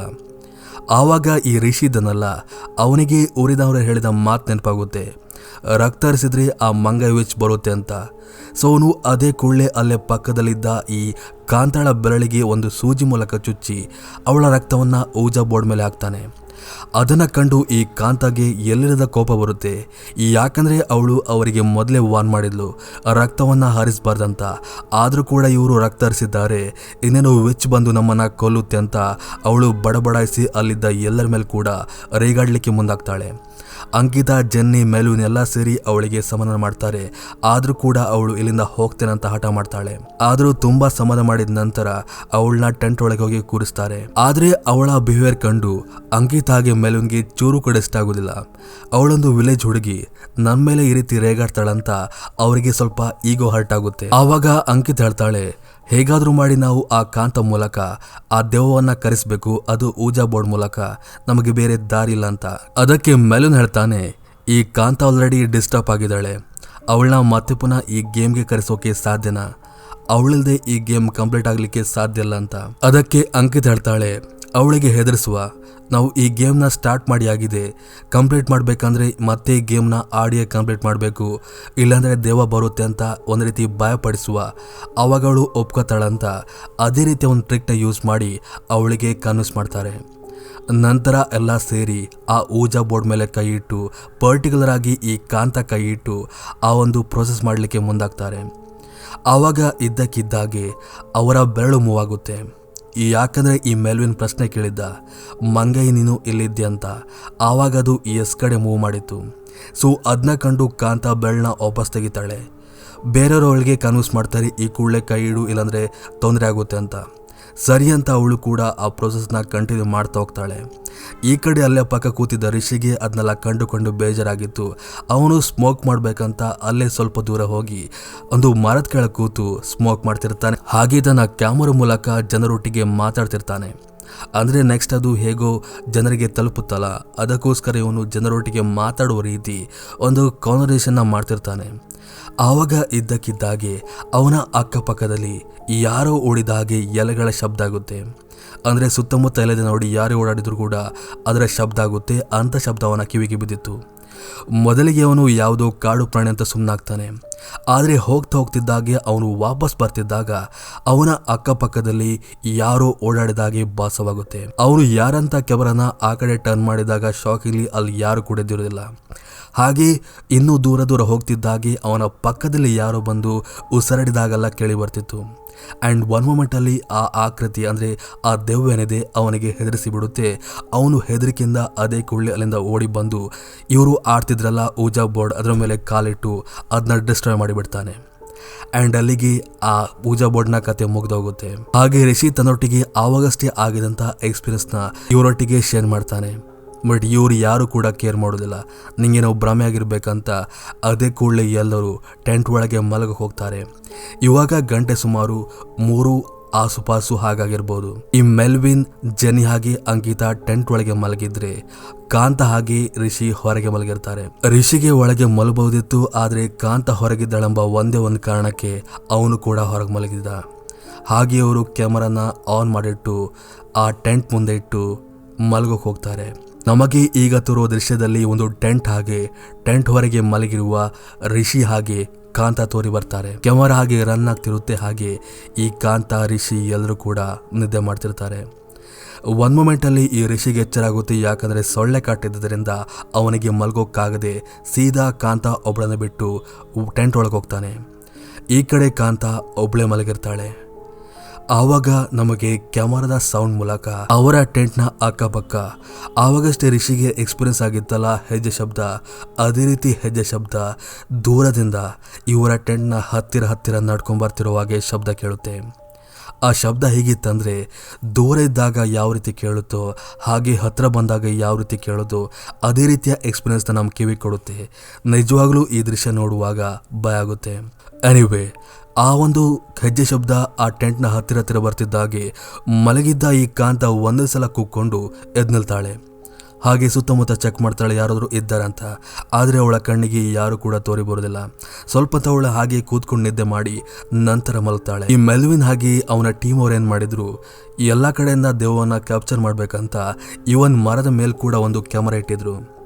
ಈ ಕಡೆ ಕಾಂತ ಮಲಗಿದ್ದಾಗ ಆ ಮರದ ಮೇಲಿದ್ದ ಕ್ಯಾಮರಾ ಇದ್ದಕ್ಕಿದ್ದ ಕೆಳ ಬೀಳುತ್ತೆ. ಹಾಗೆ ಅವಳನ್ನ ಕ್ಯಾಪ್ಚರ್ ಮಾಡ್ತಿದ್ದ ಆ ಕ್ಯಾಮರಾ ಕೂಡ ಬಿದ್ದೋಗಿ ಇನ್ನೇನು ಕೆಲವೇ ಸೆಕೆಂಡ್ ಅಲ್ಲಿ ಅವಳನ್ನ ಯಾವುದೋ ಒಂದು ಆಕೃತಿ ಬಂದು ಅವಳ ಕಾಲ್ ಹಿಡಿದು ಅಲ್ಲಿಂದ ಎಳ್ಕೊಂಡೋಗುತ್ತೆ. ಇವಳು ಬಾಯದಲ್ಲಿ ಕೂಗ್ತಾಳಾದ್ರೂ ಒಳಗೆ ಮಲಗಿದ್ದ ಯಾರಿ ಕೂಡ ಅವಳ ಆಕ್ರಂದನ ಕೇಳೋದಿಲ್ಲ. ಹಾಗೆ ಇಲ್ಲಿಗೆ ರಾತ್ರಿ ಕಳೆದು ಬೆಳಕಾಗುತ್ತೆ. ಬೆಳಿಗ್ಗೆ ಜೆನ್ನಿ ಎದ್ದು ಟೆಂಟ್ ಹೊರಗೆ ಹೋಗಿ ನೋಡಿದಾಗ ಶಾಕಿಂಗ್ಲಿ ಅಲ್ಲಿ ಕಾಂತ ಇದ್ದಿರೋದಿಲ್ಲ. ಇವಳು ಹೊರಗಡೆ ಅಲ್ಲಲ್ಲಿ ಹೋಗಿ ಎಲ್ಲ ಕಡೆ ಕಾಂತನ ಹುಡುಕ್ತಾಳೆ. ಬಟ್ ಎಷ್ಟೇ ಹುಡುಕಿದ್ರು ಕೂಡ ಅವಳಿಗೆ ಕಾಂತನೇ ತೋರಿ ಬರುದಿಲ್ಲ. ಅವಳು ಭಯಪಟ್ಟು ಅದೇ ಕೂಡಲೇ ಒಳ ಬಂದು ಈ ಎಲ್ಲರನ್ನ ಎಬ್ಬಿಸಿ ವಿಷಯ ಹೇಳ್ತಾಳೆ, ಕಾಂತ ಹೀಗೆ ಮಿಸ್ ಆಗಿದ್ದಾಳಂತ. ಬಟ್ ಮೆಲ್ವಿನ್ ಆಗಿ ಅಂಕಿತ ಮಾತ್ರ ಅದ್ರ ಬಗ್ಗೆ ಕೇರ್ ಮಾಡೋದಿಲ್ಲ. ಅವಳೇ ಮೋಸ್ಟ್ಲಿ ಭಯ ಆಗಿ ನಮ್ಮನ್ನೆಲ್ಲ ಬಿಟ್ಟು ವಾಪಸ್ ಹೋಗಿರ್ಬೇಕು, ಅವರು ಹೋದ್ರೆ ಹೋಗ್ಲಿ ಅಂತ ಇವರು ಸುಮ್ಮನಾಗ್ತಾರೆ. ಬಟ್ ರಿಷಿ ಮಾತ್ರ ನಿಜವಾಗ್ಲೂ ಟೆನ್ಸ್ ಆಗಿದ್ದ. ಅವನಿಗೆ ಗೊತ್ತಿತ್ತು ಕಾಂತಾಗ್ ಏನೋ ಆಗಿದೆ. ಅವಳು ಆ ರೀತಿ ಒಬ್ಳೆ ಹೋಗ್ಲಿಕ್ಕೆ ಚಾನ್ಸ್ ಇಲ್ಲ. ಮರದ ಮೇಲೆ ಇಟ್ಟಿರುವ ಕ್ಯಾಮರಾವನ್ನ ಚೆಕ್ ಮಾಡುವ, ಅದರಲ್ಲಿ ಏನಾದ್ರೂ ಕ್ಯಾಪ್ಚರ್ ಆಗಿರ್ಬೋದಂತ ರಿಷಿ ಹೇಳ್ತಾನೆ. ಬಟ್ ಮೆಲ್ವಿನ್ ಮಾತ್ರ ಅವನ ಮಾತನ್ನ ಕೇಳಲ್ಲ. ನಾವು ಈ ಕ್ಯಾಮರಾನ ಚೆಕ್ ಮಾಡೋದು ಯಾವಾಗ ಅಂದ್ರೆ ಅದು ಎಡಿಟಿಂಗ್ ಮಾಡುವಾಗ ಮಾತ್ರ, ಅಲ್ಲಿವರೆಗೆ ಯಾರು ಕೂಡ ನೋಡ್ಬಾರ್ದಂತ ಅವನು ಕಡಾಖಂಡಿತವಾಗಿ ಹೇಳಿಬಿಡ್ತಾನೆ. ಇವನ್ ರಿಷಿ ಕೂಡ ಅದನ್ನ ಕೇಳಿ ಸುಮ್ಮನಾಗ್ತಾನೆ. ಬಟ್ ಆವತ್ತಿಂದ ಅವನಿಗೆ ಮೆಲ್ವಿನ್ ಮೇಲೆ ಒಂದ್ ರೀತಿ ಕೋಪ ಬರ್ಲಿಕ್ಕೆ ಸ್ಟಾರ್ಟ್ ಆಗುತ್ತೆ. ಯಾಕಂದ್ರೆ ಕಾಂತ ಅವನಿಗೆ ಗೊತ್ತಿತ್ತು ಅವಳು ಮಿಸ್ ಆಗಿದ್ದಾಳೆ, ಅದು ನಮ್ ದೇಶದಂತ. ಆದ್ರೂ ಕೂಡ ಅದನ್ನೆಲ್ಲ ಮರೆತು ಅವರೊಟ್ಟಿಗೆ ಅವನು ಮಿಂಗಲ್ ಆಗಿ ಅಲ್ಲಿಂದ ಮತ್ತೆ ಈ ಎರಡನೇ ಕಲ್ನ ಹುಡುಕೋಕೆ ಸ್ಟಾರ್ಟ್ ಮಾಡ್ತಾರೆ. ಹಾಗೆ ಸುಮಾರು ದಿನ ಜರ್ನಿ ನಂತರ ಕೊನೆಗೂ ಅವರಿಗೆ ಆ ಕಲ್ ಸಿಕ್ಕಿ ಆ ರಾತ್ರಿ ಕೂಡ ಅವರು ಅಲ್ಲಿ ಟೆಂಟ್ ಹಾಕಿ ಮಜಾ ಮಾಡ್ಲಿಕ್ಕೆ ಸ್ಟಾರ್ಟ್ ಮಾಡ್ತಾರೆ. ಅಂದ್ರೆ ಡ್ರಿಂಕ್ಸ್ ಆಗಿ ಬೇರೆಲ್ಲ ರೀತಿ. ಹಾಗೆ ಅನಂತರ ಅವರು ಆ ಕ್ಯಾಮರಾನ ಟೆಂಟ್ ಹೊರಗೆನೆ ಬಿಟ್ಟು ಆಸ್ ಯೂಶುವಲ್ ಇವಾಗ ಎಲ್ಲರೂ ಕೂಡ ಟೆಂಟ್ ಒಳಗೋಗಿ ಮಲಗ್ತಾರೆ. ಇಲ್ಲಿ ಈ ಮೆಲ್ವಿನ್ಗೆ ಜೆನ್ನಿ ಮೇಲೆ ಒಂಥರ ಕ್ರಶ್ ಇತ್ತು. ಅಂಡ್ ನೈಟ್ ಅವನು ಅವಳ ಹತ್ತಿರ ಮಲಗಿದ್ದಾಗ ಅವನು ಅವಳ ಜೊತೆ ತುಂಬಾ ಕೆಟ್ಟದಾಗಿ ನಡ್ಕೋತಾನೆ. ಅದರಿಂದ ಕೋಪಗೊಂಡ ಜೆನ್ನಿ ಸೀದಾ ಹೊರ ಬರ್ತಾಳೆ. ಆ ಹೊತ್ತಿಗೆ ರಿಷಿ ಕೂಡ ಅಲ್ಲಿಗೆ ಬಂದು ಅವಳಿಗೆ ಸಮಾಧಾನ ಮಾಡ್ತಾನೆ. ಆವಾಗ ಜೆನ್ನಿ ಹೇಳ್ತಾಳೆ, ನನಗೆ ಈ ಮೆಲ್ವಿನ್ ಈ ರೀತಿ ಅಂತ ಗೊತ್ತಿರ್ಲಿಲ್ಲ, ನಾನು ಒಂದ್ ಕ್ಷಣ ಕೂಡ ಇಲ್ಲಿರೋದಿಲ್ಲ, ನಮ್ಗೇಗೋ ದಾರಿ ಗೊತ್ತಿದೆಯಲ್ಲ, ನಾವಿಬ್ರೇ ಆ ಮೂರನೇ ಕಲ್ಲನ್ನ ಹುಡುಕ್ತಾ ಹೋಗುವ, ಇವರು ಇಲ್ಲೇ ಇರ್ಲಿ ಅಂತ ಅವನಿಗೆ ಕನ್ವಿನ್ಸ್ ಮಾಡ್ತಾಳೆ. ಇವನ್ ಈ ರಿಷಿ ಕೂಡ ಜೆನ್ನಿ ಮೇಲೆ ತುಂಬಾ ಕೇರಿದ್ದ ಕಾರಣ ಅವನು ಕೂಡ ಅಂಕಿತ್ ಹಾಗೆ ಮೆಲ್ವಿನ್ ಇಬ್ಬರನ್ನೇ ಬಿಟ್ಟು ಅವರಿಬ್ಬರೇ ತಮ್ಮ ಕ್ಯಾಮರಾ ಹಿಡ್ಕೊಂಡು ಆ ಮೂರನೇ ಕಲ್ ಎಲ್ಲಿದ್ಯೋ ಅಂತ ಅವರು ಜೆನ್ನಿ ಮಾಡ್ತಾ ಹೋಗ್ತಾರೆ. ಈ ಕಡೆ ಒಳಗೆ ಮಲಗಿದ್ದ ಮೆಲ್ವಿನ್ ಆಗಿ ಅಂಕಿತ ಇಬ್ರು ಕೂಡ ಜೆನ್ನಿ ಆಗಿ ರಿಷಿ ಮಾತಾಡ್ತಿದ್ದ ಅಷ್ಟು ವಿಷಯವನ್ನ ಕೇಳ್ತಿರ್ತಾರೆ. ಹಾಗೆ ಹೋದ್ರೆ ಹೋಗ್ಲಿ ಅಂತ ಅವರು ಕೂಡ ಸುಮ್ನಿರ್ತಾರೆ. ಅನಂತರ ಅಂಕಿತ ಹಾಗೆ ಮೆಲ್ವಿನ್ ಕೂಡ ಒಂದ್ ರೀತಿ ರೊಮ್ಯಾಂಟಿಕ್ ಆಗಿ ಮೂವ್ ಮಾಡ್ತಾ ಆ ರಾತ್ರಿನ ಅಲ್ಲೇ ಕಳೆಯೋಕೆ ಸ್ಟಾರ್ಟ್ ಮಾಡ್ತಾರೆ. ಆದ್ರೆ ಮಧ್ಯರಾತ್ರಿಯಲ್ಲಿ ಅಂಕಿತಾಗೆ ಸಡನ್ ಆಗಿ ಎಚ್ಚರವಾಗಿ ಅವಳು ಸ್ಮೋಕ್ ಮಾಡ್ಬೇಕಂತ ಹೊರಗೆ ಬರ್ತಾಳೆ. ಆದ್ರೆ ಸ್ಮೋಕ್ ಇದ್ದ ಆಲ್ಮೋಸ್ಟ್ ಎಲ್ಲ ಬ್ಯಾಗ್ನ ಕೂಡ ಈ ರಿಷಿ ತನ್ನೊಟ್ಟಿಗೆ ತಗೊಂಡೋಗಿದ್ದ. ಅದಕ್ಕೋಸ್ಕರ ಇವಳು ತನ್ನ ವಾಕಿ ಮೂಲಕ ಅವನಿಗೆ ಕಾಲ್ ಮಾಡ್ತಾಳೆ. ಬಟ್ ರಿಷಿ ಮಾತ್ರ ಆಲ್ರೆಡಿ ತುಂಬಾ ದೂರ ರೀಚ್ ಆಗಿದ್ದ. ಅವನು ವಾಪಸ್ ಬರೋದು ಅಸಾಧ್ಯವಾಗಿತ್ತು.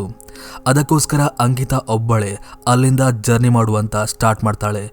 ಯಾಕಂದ್ರೆ ಅವಳಿಗೆ ಸಿಗರೆಟ್ ಇಲ್ಲದೆ ಇರೋಕೆ ಆಗ್ತಿತ್ತು. ಅದಕ್ಕೋಸ್ಕರ ಇವಳು ಟೆಂಟ್ ಒಳಗೆ ಬಂದು ಮೆಲ್ವಿನ ಎಬ್ಬಿಸಿ ಅವಳಿಗೆ ಹೇಳುವಂತ ಟ್ರೈ ಮಾಡ್ತಾಳೆ. ಬಟ್ ಎಷ್ಟೇ ಎಬ್ಬಿಸೋಕೆ ಟ್ರೈ ಮಾಡಿದ್ರು ಕೂಡ ಈ ಮೆಲ್ವಿನ್ ಮಾತ್ರ ಗಾಢವಾದ ನಿದ್ದಲಿದ್ದ. ನಂತರ ಅವನೊಬ್ಬನೇ ಬಿಟ್ಟು ಈ ಅಂಕಿತ ತನ್ನ ಕ್ಯಾಮರಾ ಹಾಗೆ ಎಲ್ಲ ಸೆಟಪ್ ಒಂದಿಗೆ ಜರ್ನಿ ಮಾಡೋಕೆ ಸ್ಟಾರ್ಟ್ ಮಾಡ್ತಾಳೆ. ಸೊ ಇವಾಗ ಈ 3 ಜನ ಬೇರೆ ಬೇರೆ ಡೆಸ್ಟಿನಲ್ಲಿದ್ದಾರೆ. ಈ ಅಂಕಿತ ಆ ಒಂದು ಜನರಲ್ಲಿದ್ರೆ, ಈ ಮೆಲ್ವಿನ್ ಆ ಟೆಂಟ್ ಒಳಗಿದ್ರೆ, ಜೆನ್ನಿ ಹಾಗೆ ರಿಷಿ ಆ 3ನೇ ಕಲ್ಲತ್ತಿರ ರೀಚ್ ಆಗಿ ಅಲ್ಲಿ ಟೆಂಟ್ ಹಾಕೊಂಡು ನಿದ್ದೆ ಮಾಡ್ತಿರ್ತಾರೆ. ಈ ಮೂವರಿಗೆ ಕೂಡ ಒಂದೇ ಟೈಮಲ್ಲಿ ಒಂದೇ ಗೋಸ್ಟಿಂದ ಹಲವಾರು ಥರದಲ್ಲಿ ಟಾರ್ಚರ್ ಅನುಭವ ಆಗುತ್ತೆ. ಆ್ಯಂಡ್ ಇದನ್ನು ನಾನು ಸಪರೇಟ್ ಆಗಿ ನಿಮ್ಮೊಟ್ಟಿಗೆ ಹೇಳ್ತಾ ಬರ್ತೇನೆ. ಮೊದಲು ಈ ಅಂಕಿತ ಕಡೆ ಬಂದರೆ, ಇವಳು ಕ್ಯಾಮರಾ ಮೂಲಕ ತಮ್ಮ ಆಡಿಯನ್ಸ್ಗೆ ಗೈಡ್ ಮಾಡ್ತಾ ಬರ್ತಿರ್ತಾಳೆ. ಅಂದರೆ ಈ ಹೊತ್ತಲ್ಲಿ ನಾನು ಸಿಗರೆಟಿಗೋಸ್ಕರ ಒಬ್ಬಳೆ ಜರ್ನಿ ಮಾಡ್ತಿದ್ದೇನೆ ಹಾಗೆ ಹೀಗೆ ಅಂತ. ಸೊ ಹೀಗೆ ಮಧ್ಯ ದಾರಿಯಲ್ಲಿ ಅವಳು ಹೋಗ್ತಿರುವಾಗ ಅವಳಿಗೆ ಈ ಹಿಂದೆ ರಿಷಿ ಕೇಳಿತ್ತಲ್ಲ ಅದೇ ಶಬ್ದ ಕೇಳಿ ಬರುತ್ತೆ. ತನ್ನ ಹಿಂದೆ ಮುಂದೆ ಯಾರೋ ಓಡಾಡಿದ ಹಾಗೆ. ಅವಳ ಹತ್ರ ಜಾಸ್ತಿ ಲೈಟ್ ಇರದ ಕಾರಣ ಅವಳು ಕ್ಯಾಮರಾ ಬೆಳಕನ್ನೇ ತಾಕ್ತಾಳೆ. ಬಟ್ ರಿಷಿಗ್ ಕಾಣಿಸಿದಾಗೆ ಅವಳಿಗೆ ಕೂಡ ಯಾವುದೇ ರೀತಿಯ ದೆವ್ವ ತೋರಿ ಬರೋದಿಲ್ಲ. ಇವಳು ಮೋಸ್ಟ್ಲಿ ಈ ರಿಷಿಯೇ ಎಲ್ಲೋ ಅಕ್ಕಪಕ್ಕ ಇದ್ದಿರ್ಬೋದು, ಅವನು ನನಗೆ ಪ್ರ್ಯಾಂಕ್ ಮಾಡ್ತಿರ್ಬೋದಂತ ಸುಮ್ಮನಾಗ್ತಾಳೆ. ಹಾಗೆ ರಿಷಿಗೆ ಬೈತಾ ಅವನ ಹೆಸರನ್ನ ಜೋರಾಗಿ ಕರಿತಾ ಕ್ಯಾಮರಾ ಹಿಡ್ಕೊಂಡು ಮುಂದೆ ನಡೀತಾ ಹೋಗ್ತಿರ್ತಾಳೆ. ಆದರೆ ಮುಂದೆ ಹೋಗ್ತಿದ್ದಾಗ ಏನಾಗುತ್ತೆ, ಅವಳಿಗೆ ಅನುಭವ ಜಾಸ್ತಿ ಆಗುತ್ತೆ. ಹೆಜ್ಜೆ ಶಬ್ದ ಇವಾಗೇನಾಗುತ್ತೆ, ಅವಳ ಪಕ್ಕದಲ್ಲೇ ನಿಂತು ಓಡಾಡಿದಾಗೆಲ್ಲ ಭಾಸವಾಗುತ್ತೆ. ಹಾಗೆ ಯಾರೊಬ್ಬ ಹೆಂಗಸು ತನ್ನ ಹತ್ತಿರ ಬಂದು ವಿಚಿತ್ರವಾದ ದನಿಯಲ್ಲಿ ನರಳ್ತಿರುವ ಹಾಗೆ ಇವಳಿಗೆ ಕೇಳಿ ಬರುತ್ತೆ. ನಿಜವಾಗ್ಲೂ ಆ ಒಂದು ದೃಶ್ಯ ಭಯಾನಕವಾಗಿತ್ತು. ಆ್ಯಂಡ್ ಒನ್ ಮೊಮೆಂಟಲ್ಲಿ ಅವಳಿಗೆ ಆ ಎಲ್ಲ ಪ್ರ್ಯಾಂಕ್ ಮಾಡ್ತಿರೋದು ಯಾರಂತ ಗೊತ್ತಾಗುತ್ತೆ. ಅದು ಆ್ಯಕ್ಚುಲಿ ಬೇರೆ ಯಾರೂ ಅಲ್ಲ, ಅದು ಕಾಂತ ಆಗಿದ್ಲು. ಎಸ್, ಕಾಂತ ಬಹಳ ವಿಯರ್ಡ್ ಆಗಿರೋ ರೀತಿಯಲ್ಲಿ ಅವಳ ಮುಂದೆ ಪ್ರತ್ಯಕ್ಷವಾಗ್ತಾಳೆ. ನೋಡ್ತಿರೋ ನಮಗೆ ಕರೆಕ್ಟಾಗಿ ಗೊತ್ತಾಗುತ್ತೆ ಅದು ಕಾಂತಲ ದೆವ್ವ ಅಂತ. ಬಟ್ ಇವಳಿಗೆ ಮಾತ್ರ ಗೊತ್ತಾಗದೆ ಅವಳ ಹತ್ರ ಮಾತಾಡ್ತಾಳೆ, ಈ ಯಾಕೆಗೆ ಮಾಡ್ತಿದ್ಯಾ ಅಂತ. ಅವಾಗ ಕಾಂತ ಹೇಳ್ತಾಳೆ, ನಾನು ನಿಮಗೆ ಹೇಳಿದ್ದಲ್ಲ ಯಾವುದೇ ಕಾರಣಕ್ಕೂ ರಕ್ತವನ್ನು ಹರಿಸಬಾರ್ದಂತ. ನೋಡಿ ಇವಾಗ ಮಂಗ್ಲಿ ಬಂದಿದ್ದಾಳೆ, ನಿಮ್ಮ ಹಿಂದೆನಿದ್ದಾಳಂತ ಅಂಕಿತ ಹೇಳ್ತಾಳೆ. ಅಂಕಿತ ಗಾಬರಿಂದ ಹಿಂದೆ ನೋಡ್ತಾಳೆ, ಬಿಡಿ ಯಾರು ಕೂಡ ಇದ್ದಿರೋದಿಲ್ಲ. ಹಾಗೆ ಮುಂದಿದ್ದ ಕಾಂತ ಕೂಡ ಅಲ್ಲಿಂದ ಮಾಯವಾಗಿದ್ಲು. ಹಾಗೆ ಸ್ವಲ್ಪ ದೂರ ಹೋಗಿ ನೋಡಿದಾಗ ಅಂಕಿತಾಗಿ ಆ ಕಾಂತಾಳ ಕಟ್ಟಾದ ರುಂಡ ತೋರಿ ಬರುತ್ತೆ. ಇವಳು ಅಲ್ಲೇ ತಲೆತೊರಗಿ ಬೀಳ್ತಾಳೆ. ಹಾಗೆ ಸ್ವಲ್ಪ ಕ್ಷಣದಲ್ಲಿ ಯಾವುದೋ ಒಂದು ದೆವ್ವದ ಆಕೃತಿ ಬಂದು ಅವಳ ಕಾಲನ್ನು ಹಿಡಿದು ಅವಳನ್ನ ಎತ್ಕೊಂಡು ಹೋಗುತ್ತೆ. ಈ ಕಡೆ ಮಲಗಿದ್ದ ರಿಷಿಗೆ ವಾಕಿ ಟಾಕಿ ಮೂಲಕ ಇದೇ ಅಂಕಿತಾಳ ಕಾಲ್ ಬರುತ್ತೆ. ಬಟ್ ಅದು ಅಂಕಿತ ಆಗಿರೋದಿಲ್ಲ, ಅದೇ ದೆವ್ವ ಆಗಿತ್ತು. ಅಂದರೆ ಅವನ್ನ ಕೂಡ ಟ್ರ್ಯಾಪ್ ಮಾಡಬೇಕಂತ ಅವಳ ಧ್ವನಿಯಲ್ಲಿ ಅದು ಮಾತಾಡಿ ಹೇಗೋ ಮಾಡಿ ಅವನ್ನ ಕೂಡ ಅಲ್ಲಿ ಕರೆಸ್ಕೊಳ್ಳುತ್ತೆ. ರಿಷಿ ಕೂಡ ಟಾರ್ಚ್ ಆಗಿ ಕ್ಯಾಮರಾ ಮೂಲಕ ಅಂಕಿತ ಹುಡುಕ್ತಾ ಬರ್ತಿರುವಾಗ ಅವನೇ ಕೂಡ ಅಂಕಿತಾಗಿ ಯಾವ ರೀತಿ ಎಕ್ಸ್ಪೀರಿಯನ್ಸ್ ಆಗಿತ್ತು ಅದೇ ರೀತಿಯ ಎಕ್ಸ್ಪೀರಿಯನ್ಸ್ ಎಲ್ಲ ಆಗುತ್ತೆ. ಅಂಕಿತ ಆವಾಗ ಯಾವ ರೀತಿ ಈ ರಿಷಿ ಪ್ರ್ಯಾಂಕ್ ಮಾಡ್ತಿದ್ದಂತ ಅಂದ್ಕೊಂಡ್ಲು, ಇವಾಗ ಕೂಡ ರಿಷಿ ಅಂಕಿತ ಪ್ರ್ಯಾಂಕ್ ಮಾಡ್ತಿದ್ದಾಳಂತ ಸುಮ್ಮನಾಗ್ತಾನೆ. ಹೀಗೆ ಅವನು ಅಂಕಿತ ಹೆಸರನ್ನ ಜೋರಾಗಿ ಕೂಗ್ತಾ ಕಾಡಿನ ಮಧ್ಯದಲ್ಲಿ ಹೋಗ್ತಿರುವಾಗ ಅವನಿಗೆ ಸ್ವಲ್ಪ ದೂರದಲ್ಲಿ ಯಾವುದೋ ಆಕೃತಿ ತೋರಿ ಬರುತ್ತೆ. ಇವನು ಮೋಸ್ಟ್ಲಿ ಅದೇ ಅಂಕಿತ ಆಗಿರ್ಬೋದಂತ ಹತ್ತಿರ ಹೋಗ್ತಾನೆ. ನೋಡಿದರೆ ಅದು ಅಂಕಿತ ಆಗಿರೋದಿಲ್ಲ, ಗೋಣಿ ಚೀಲದಲ್ಲಿದ್ದ ಯಾವುದೋ ಒಂದು ಆಕೃತಿ ಅದಾಗಿತ್ತು. ಇದನ್ನು ನೋಡಿದ ತಕ್ಷಣ ನಮ್ಗೆ ಗೊತ್ತಾಗುತ್ತೆ ಇದೇ ಆ್ಯಕ್ಚುಲಿ ಮಂಗೈನ ಆತ್ಮ ಅಂತ. ಯಾಕಂದರೆ ನಾನು ಮೂವಿ ಸ್ಟಾರ್ಟಿಂಗಲ್ಲಿ ಹೇಳಿದ್ದೆ ಈ ಮಂಗೈನ ಊರಿನವರು ಗೋಣಿ ಚೀಲದಲ್ಲಿ ಹಾಕಿ ಸಾಯಿಸೋಕೆ ಬಿಟ್ಟಿದ್ರು ಅಂತ. ಸೊ ಅದೇ ಅವಳ ಆತ್ಮ ಆಗಿತ್ತು ಅಂತ ನಮಗಿಲ್ಲಿ ಕನ್ಫರ್ಮ್ ಆಗುತ್ತೆ. ಎನಿವೇ ಈ ರಿಷಿ ಆ ಆಕೃತಿಯನ್ನು ಕಂಡು ಭಯಪಡ್ತಾನಾದರೂ ಅದರ ಮುಂದೆ ಹೋಗ್ಲಿಕ್ಕೆ ಟ್ರೈ ಮಾಡ್ತಾನೆ. ಆವಾಗ ಮತ್ತೆ ಯಾರೋ ಓಡಾಡಿದಾಗೆಲ್ಲ ಎಕ್ಸ್ಪೀರಿಯನ್ಸ್ ಆಗಿ ಆ ಗೋಣಿಚಲಿದ್ದ ಆಕೃತಿ ಕೂಡ ಅಲ್ಲಿಂದ ಮಾಯವಾಗುತ್ತೆ. ಹಾಗೆ ಸ್ವಲ್ಪ ದೂರದಲ್ಲಿ ಅವನಿಗೆ ಈ ಹಿಂದೆ ಅಂಕಿತಾಗೆ ಯಾವ ರೀತಿ ಕಾಂತಾಳ ರುಂಡ ಸಿಕ್ಕಿತ್ತು, ಇವಾಗ ಈ ರಿಷಿ ಕೂಡ ಅದೇ ಅಂಕಿತಾಳ ರುಂಡ ಸಿಗುತ್ತೆ. ಅವನು ಕೂಡ ಗಾಬರಿಂದ ಅಲ್ಲಿಂದ ಓಡಿ ಹೋಗ್ಲಿಕ್ಕೆ ಟ್ರೈ ಮಾಡ್ತಿರುವಾಗ ಅದೇ ಆತ್ಮ ಬಂದು ಅವನ್ನ ಕಾಲ ಎಳ್ಕೊಂಡೋಗಿ ಇವನ್ ಅವನ್ನ ಕೂಡ ಕೊಂದು ಬಿಡುತ್ತೆ. ಬಂದಿದ್ದ 5 ಜನರಲ್ಲಿ ಇವಾಗ 3 ಜನ ಸತ್ತೋಗಿದ್ದಾರೆ. ಇವಾಗ ಉಳಿದಿರೋದು ಜೆನ್ನಿ ಹಾಗೆ ಈ ಮೆಲ್ವಿನ್ ಮಾತ್ರ. ಜೆನ್ನಿ ಕಡೆ ಬಂದರೆ ಈ ಕಡೆ ಒಬ್ಬಳೆ ಮಲಗಿದ್ದಾಗ ಅದೇ ಆಕೃತಿ ಬಂದು ಅವಳನ್ನ ಕಾಲ ಹಿಡ್ಕೊಂಡು ಎಳ್ಕೊಂಡೋಗಿ ಯಾವ ರೀತಿಯಾಗಿ ಈ ಕಾಂತ ಅಂಕಿತ ಹಾಗೆ ರಿಷಿನ ಕೊಂದಿತ್ತು ಅದೇ ರೀತಿಯಾಗಿ ಈ ಜೆನ್ನಿನ ಕೂಡ ಕೊಂದಾಗುತ್ತೆ. ಇವಾಗ ಬಚಾವಾಗಿರೋದು ಈ ಮೆಲ್ವಿನ್ ಒಬ್ಬನೇ. ಸೊ ಸೀನ್ ಇವಾಗ ಸೀದಾ ಈ ಮೆಲ್ವಿನ್ ಕಡೆ ಶಿಫ್ಟ್ ಆಗುತ್ತೆ. ಅವನು ಆ ಟೆಂಟ್ ಒಳಗೆ ಏನು ಕೂಡ ಆಗದಿರುವಾಗೆ ಗಾಢವಾದ ನಿದ್ದೆಯಲ್ಲಿ ಮಲಗಿದ್ದ. ಆವಾಗ ಇದ್ದಕ್ಕಿದ್ದಾಗಿ ಆ ಟೆಂಟ್ನ ಜಿಪ್ ಏನಾಗುತ್ತೆ, ಓಪನ್ ಆಗುತ್ತೆ. ಫಸ್ಟಿಗೆ ಅವನಿಗೆ ಎಚ್ಚರ ಆಗಲ್ಲ, ಆದರೆ ಮತ್ತೆರಡು ಸಲ ಓಪನ್ ಆದಾಗ ಅವನಿಗೆ ಎಚ್ಚರ ಆಗಿತ್ತು. ಇವನು ಕ್ಯಾಮರಾ ಲೈಟನ್ನು ಅದಕ್ಕೆ ಹಾಯಿಸ್ತಾನೆ. ನೋಡಿದರೆ ಟೆಂಟ್ನ ಅಕ್ಕಪಕ್ಕ ಯಾರು ಇರೋದಿಲ್ಲ, ಆದರೂ ಕೂಡ ಈ ಜಿಪ್ ಓಪನ್ ಆ್ಯಂಡ್ ಕ್ಲೋಸ್ ಆಗ್ತಿತ್ತು. ಇವನು ಓಪನ್ ಆಗಿದ್ದ ಜಿಪ್ನ ಮತ್ತೆ ಕ್ಲೋಸ್ ಮಾಡ್ತಾನೆ. ಹಾಗೆ ಕಾಯ್ತಾನೆ ಏನಾದರೂ ಆಗ್ಬೋದಂತ. ಹಾಗೆ ಅವನು ಎಕ್ಸ್ಪೆಕ್ಟ್ ಮಾಡ್ತಿದ್ದ ಹಾಗೆ ಇದ್ದಕ್ಕಿದ್ದಾಗೆ ಅವನ ಕಣ್ಮುಂದೆನೆ ಓಪನ್ ಆಗಿದ್ದ ಜಿಪ್ ಕ್ಲೋಸ್ ಆಗುತ್ತೆ. ಇದನ್ನೆಲ್ಲ ಕಂಡು ನಿಜವಾಗ್ಲೂ ಮೆಲ್ವಿನ್ಗೆ ಭಯ ಆಗುತ್ತೆ. ಅವನಿಗೆ ಅಲ್ಲಿಂದ ಓಡಿ ಹೋಗ್ಲಿಕ್ಕಾಗೋದಿಲ್ಲ, ಯಾಕಂದರೆ ದೆವ್ವ ಅವನ ಮುಂದೆನೇ ಇದೆ. ಅವನು ಮತ್ತೆ ಪುನಃ ಜಿಪ್ನ ಕ್ಲೋಸ್ ಮಾಡ್ತಾನೆ. ಹಾಗೆ ಓಪನ್ ಕ್ಲೋಸ್ ಆ ದೆವ್ವ ತುಂಬ ರೀತಿಯಲ್ಲಿ ಅವನಿಗೆ ತೊಂದರೆ ಕೊಡೋಕೆ ಸ್ಟಾರ್ಟ್ ಮಾಡುತ್ತೆ. ಆ್ಯಂಡ್ ಒನ್ ಮೂಮೆಂಟಲ್ಲಿ ಯಾರೋ ಒಬ್ಬ ಮಹಿಳೆ ತನ್ನ ಕಾಲಿಗೆ ಗೆಜ್ಜೆ ಹಾಕೊಂಡು ಆ ಟೆಂಟ್ ಸುತ್ತೆಲ್ಲ ಓಡಾಡಲಿಕ್ಕೆ ಸ್ಟಾರ್ಟ್ ಮಾಡುತ್ತೆ. ಇವನಿಗೆ ಕನ್ಫರ್ಮ್ ಆಗುತ್ತೆ ಇದು ಅದೇ ಮಂಗೈನ ಆತ್ಮ ಅಂತ. ನಿಜವಾಗ್ಲೂ ಅಲ್ಲೇ ಯಾರಿದ್ರು ಕೂಡ ಆ ಒಂದು ಘಟನೆ ಅವರಿಗೆ ಭಯ ತರಿಸುತ್ತೆ. ಇವಾಗ ಮೆಲ್ವಿನ್ ಒಬ್ಬನೇ ಇದ್ದಾನೆ, ಅವನಿಗೇನಾಗಲ್ಲ ನೀವೇ ಹೇಳಿ. ಹಾಗೆ ಒನ್ ಮೂಮೆಂಟಲ್ಲಿ ಏನಾಗುತ್ತೆ, ಆ ದೆವ್ವ ಇದ್ದಕ್ಕಿದ್ದಾಗಿ ಆ ಟೆಂಟ್ ಮೇಲೆ ಬಂದು ಅದರ ಇಡೀ ದೇಹದ ಆಕೃತಿ ನಮಗೆ ಹಾಗೆ ಮೆಲ್ವಿನ್ಗೆ ತೋರಿ ಬರುತ್ತೆ. ಅದು ತುಂಬ ವಿಚಿತ್ರವಾದ ಧ್ವನಿಯಲ್ಲಿ ಅವನಿಗೆ ಭಯಪಡಿಸ್ತಿರುತ್ತೆ. ಅದನ್ನ ಕಂಡು ಮೆಲ್ವಿನ್ಗೆ ತುಂಬ ಭಯ ಆಗುತ್ತೆ. ಹಾಗೆ ಅವನು ಅದರ ಹತ್ತಿರ ಕ್ಷಮೆ ಕೇಳ್ತಾನೆ. ಇಲ್ಲಿ ಆಕ್ಚುಲಿ ಬಂದಿರೋದು ನಮ್ಮ ತಪ್ಪು, ನಾವಿಲ್ಲಿ ಬರಬಾರ್ದಾಗಿತ್ತು, ನಾನು ಇದೇ ಕೂಡಲೇ ಇಲ್ಲಿಂದ ಹೋಗ್ತೀನಿ, ನನ್ನ ಬಿಟ್ಟು ಬಿಡು ಅಂತ ಅವನು ಗೋಗರಿತಾನೆ. ಆ ಮಾತನ್ನ ಕೇಳಿ ಆ ದೆವ್ವಕ್ಕೆ ಏನಾಯ್ತೋ ಗೊತ್ತಿಲ್ಲ, ಅವನ್ನ ಹಾಗೆ ಬಿಟ್ಟು ಅಲ್ಲಿಂದ ವಾಪಸ್ ಹೋಗುತ್ತೆ. ಇದೇ ಒಳ್ಳೆ ಸಮಯ ಅಂತ ಅವನು ಕ್ಯಾಮರಾದೊಟ್ಟಿಗೆ ಅಲ್ಲಿಂದ ಓಡಿ ಹೋಗ್ತಾನೆ. ಬಟ್ ಓಡಿಯೇನು ಅವನು ಆ ಕಾಡನ್ನು ಬಿಟ್ಟು ಹೋಗಲ್ಲ, ಬದಲಾಗಿ ಅವನು ಬಾಕಿ ಇದ್ದ ಇನ್ನೊಂದು ಕಾರ್ಯನ ಕೂಡ ಶೂಟ್ ಮಾಡಬೇಕಾಗಿತ್ತು. ಮಂಗೈನ ಆತ್ಮ ಇದೇ ಇಲ್ವಾ ಅಂತ ಚೆಕ್ ಮಾಡಲಿಕ್ಕೋಸ್ಕರ ಬಂದಿದ್ದವನು. ಅವನಿವಾಗ ಕ್ಯಾಮರಾ ಮೂಲಕ ಆ ಇಡೀ ಮಂಗೈನ ಆತ್ಮನ ಕ್ಯಾಪ್ಚರ್ ಮಾಡಿದ್ದಾನೆ. ಅದವನಿಗೆ ಸಿಕ್ಕಿದೆ ಕೂಡ. ಆ್ಯಂಡ್ ಮತ್ತೊಂದು ವಿಷಯ ಇರೋದು, ಆ ಕಾಡಲ್ಲಿರೋ ಕೆರೆಯಲ್ಲಿ ದೇವತೆಗಳು ಬಂದು ಸ್ನಾನ ಮಾಡೋದು. ಇವನ್ ಅದನ್ನ ಕೂಡ ಶೂಟ್ ಮಾಡಿ ಹೋದರೆ ಈ ಎಲ್ಲ ಕೂಡ ಕರೆಕ್ಟ್ ಆಗುತ್ತೆ ಅಂತ ಅವನು ಆ ಒಂದು ಕಾರ್ಯ ಮಾಡಲಿಕ್ಕೆ ಮುಂದಾಗ್ತಾನೆ. ಹಾಗೆ ಅದೇ ಕೂಡಲೇ ಆ ಕೆರೆಯಲ್ಲಿದೆ ಅಂತ ಹುಡುಕ್ತಾ ಹೋಗಿ ಕೊನೆಗೂ ಆ ಕೆರೆ ಹತ್ತಿರ ರೀಚ್ ಆಗ್ತಾನೆ. ಅವನು ಆವತ್ತಿಗೆ ರೀಚ್ ಆದಾಗ ಆ ಕೆರೆಯಲ್ಲಿ ಯಾವುದೇ ರೀತಿಯ ದೇವತೆಗಳು ಎದ್ದಿರೋದಿಲ್ಲ. ಅವನು ತುಂಬ ಹೊತ್ತು ವೆಯ್ಟ್ ಮಾಡ್ತಾನೆ, ಆವಾಗ ಬರುತ್ತೆ ಇವಾಗ ಬರುತ್ತೆ ಅಂತ. ಸೊ ಅವನು ಕ್ಯಾಮರಾದ ಮೂಲಕ ಆಡಿಯನ್ಸ್ಗೆ ಗೈಡ್ ಮಾಡ್ತಿರ್ತಾನೆ. ನಾನು ಇವಾಗ ಎಲ್ಲ ಕಾರ್ಯವನ್ನು ಮುಗಿಸಿ ಫೈನಲ್ ಸ್ಟೇಜ್ಗೆ ಬಂದಿದ್ದೀನಿ, ಇವಾಗ ದೇವ ಕನ್ನಿಕೆಗಳು ಸ್ನಾನ ಮಾಡೋಕ್ಕೆ ಬರ್ತಾರೆ, ನಾನದನ್ನ ನಿಮಗೆ ತೋರಿಸ್ತೀನಿ ಅಂತ ಅವನು ವೆಯ್ಟ್ ಮಾಡ್ತಿರ್ತಾನೆ. ಹಾಗೆ ಇದ್ದಕ್ಕಿದ್ದಾಗೆ ಅಲ್ಲಿರೋ ನೀರ್ ಮೇಲೆ ಏನೋ ಬಿದ್ದಾಗೆ ಭಾಸವಾಗುತ್ತೆ. ಇವನು ಕ್ಯಾಮರಾ ಮೂಲಕ ಅದನ್ನ ಕ್ಯಾಪ್ಚರ್ ಮಾಡ್ತಾನೆ. ನೋಡಿದ್ರೆ ಆ 7 ಜನ ದೇವ ಕನ್ನಿಕೆಗಳು ಅಲ್ಲಿ ಪ್ರತ್ಯಕ್ಷವಾಗಿದ್ರು. ಇವನು ಕೌಂಟ್ ಮಾಡ್ತಾನೆ, ಕರೆಕ್ಟ್ 7 ಜನ ಇದ್ರು. ನಿಜವಾಗ್ಲೂ ಅವರೆಲ್ಲರ ರೂಪ ವಿಚಿತ್ರವಾಗಿತ್ತು. ಅವರೆಲ್ಲರ ಮುಖ ಮಾತ್ರ ಇವನಿಗೆ ಕರೆಕ್ಟಾಗಿ ತೋರಿ ಬರ್ತಿತ್ತು. ಇವನು ದೂರದಿಂದಲೇ ಕ್ಯಾಮರಾ ಮೂಲಕ ಝೂಮ್ ಮಾಡಿ ಅವೆಲ್ಲವನ್ನ ಕ್ಯಾಪ್ಚರ್ ಮಾಡ್ತಿರ್ತಾನೆ. ಇವನೇನು ಅಂದ್ಕೊಂಡಿದ್ದ ಅವುಗಳಿಗೆ ನಾನಿರೋದು ಗೊತ್ತಿಲ್ಲ ಅಂತ. ಬಟ್ ಹೋಗ್ತಾ ಏನಾಗುತ್ತೆ, ಆ 7 ಜನ ಇದ್ದ ದೇವ ಕನ್ನಿಕೆಗಳು ಆರಾಗ್ತಾರೆ. ಇವಾಗ 6 ಮಾತ್ರ ಇದೆ. ಆವಾಗಿದ್ದ ಮತ್ತೊಂದು ದೇವಕನ್ನಿಕೆ ಎಲ್ಲಿ ಅಂತ ಇವನು ಥಿಂಕ್ ಮಾಡ್ತಿರುವಾಗ ಇವನ ಹಿಂದೆನೇ ಅದು ಪ್ರತ್ಯಕ್ಷವಾಗಿ ಇವನಿಗೆ ಭಯಪಡಿಸುತ್ತೆ. ಇವನು ಭಯಪಟ್ಟು ಅದೇ ಕೂಡಲೇ ಕ್ಯಾಮ್ರಾದೊಟ್ಟಿಗೆ ಅಲ್ಲಿಂದ ಓಡಿ ಹೋಗ್ತಾನೆ. ಹಾಗೆ ಅವನ ಸುತ್ತಮುತ್ತ ಅಲ್ಲಿ ಅದೇ ದೇವಕನ್ನಿಕೆಗಳು ಸುತ್ತುವರೆದು ಅವನಿಗೆ ಭಯಪಡಿಸುತ್ತೆ. ಹಾಗೆ ಪರ್ಟಿಕ್ಯುಲರ್ ಆಗಿ ಒಂದು ದೇವಕನ್ನಿಕೆ ಬಂದು ಅವನ ಮೇಲೆ ಹಲ್ಲೆ ಮಾಡಿ ಕ್ಯಾಮರಾದ ಮುಂದೆನೆ ಅವನ್ನ ಭೀಕರವಾಗಿ ಕೊಂದು ಬಿಡುತ್ತೆ. ಹಾಗಿಲ್ಲಿಗೆ ಆ ಮೂವಿ ಕೂಡ ಎಂಡ್ ಆಗುತ್ತೆ. ಮೂವಿ ಸ್ಟಾರ್ಟಿಂಗಲ್ಲಿ ಒಂದು ವಿಷಯನ ತೋರಿಸ್ತಾರೆ. 4 ಜನ ಸ್ನೇಹಿತರು ಒಬ್ಬ ಹುಡುಗಿಯೊಟ್ಟಿಗೆ ಆ ಕಾಡೊಳಗೆ ಎಂಟ್ರಿ ಆಗಿದ್ರು, ಬಟ್ ಮಿಸ್ ಆಗಿ ಹೋಗಿದ್ರು ಅಂತ. ಆಮೇಲೆ ಹೋಗಿ ಸರ್ಚ್ ಮಾಡಿದಾಗ ಈ ಕ್ಯಾಮರಾ ಎಲ್ಲ ಸಿಕ್ಕಿತ್ತು. ಅಲ್ಲಿ ಸಿಕ್ಕಂಥ ಕ್ಯಾಮರಾದಲ್ಲಿ ಟೋಟಲ್ 7 ಗಂಟೆ ಫೂಟೇಜ್ ಇದೆ. ಅವೆಲ್ಲವನ್ನ ಎಡಿಟ್ ಮಾಡಿ ನಾವು ಈ ಮೂವಿ ಮಾಡಿದ್ದೇವೆ, ಇದು ಆ್ಯಕ್ಚುಲಿ ರಿಯಲ್ ಫೂಟೇಜ್ ಅಂತ ಮೂವಿ ಸ್ಟಾರ್ಟಿಂಗಲ್ಲಿ ತೋರಿಸ್ತಾರೆ. ಇದೇ ಟ್ರಿಕನ್ನು 6-5 = 2 ಅಲ್ಲಿ ಕೂಡ ಯೂಸ್ ಮಾಡಿದರು. ಆ್ಯಂಡ್ ಹೋಗ್ತಾ ಗೊತ್ತಾಗಿದ್ದು ನಮಗೆ ಅದು ಫೇಕ್ ಅಂತ.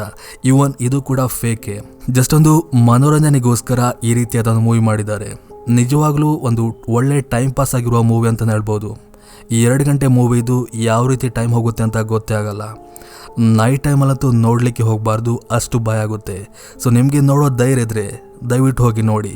ಸೊ ಇದಿಷ್ಟು ಇವತ್ತಿನ ಕತೆ. ಮತ್ತೊಂದು ಕಥೆಯೊಟ್ಟಿಗೆ ಮತ್ತೆ ಸಿಗ್ತೀನಿ. ಅಲ್ಲಿವರೆಗೂ ಥ್ಯಾಂಕ್ ಯು ಫಾರ್ ವಾಚಿಂಗ್.